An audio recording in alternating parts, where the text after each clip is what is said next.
Ushahidi wa kidijitali ulikuwa sehemu kubwa katika uchambuzi wa tume, hususan katika kuelewa madhara ya kibinadamu.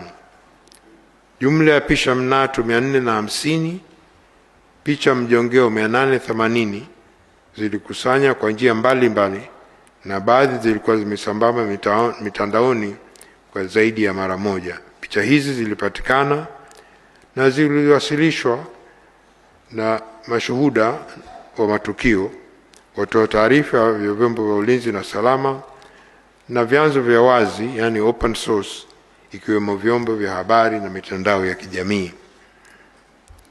Katika kubaini uhalisia wake, baadhi ya picha zilizochambuliwa na kufanya uchunguzi wa kisayansi kwa kutumia wataalamu walioidhinishwa. Uchunguzi huo hususan kwa picha zilizokuwa zikizunguka zaidi mitandaoni na kwenye vyombo vya habari, baadhi yake zilikuwa halisi na za kweli, lakini nyingine hazikuwa halisi na zimechezewa kwa kutumia akili unde na nusu ukweli. Methodolojia hii ilituwezesha tume kutofautisha picha halisi na sio halisi, na mfano mojawapo ni picha ambayo imetumika mara nyingi kuonesha maiti zikiwa kwenye mifuko ya bluu zikizikwa kwenye makaburi ya halaiki.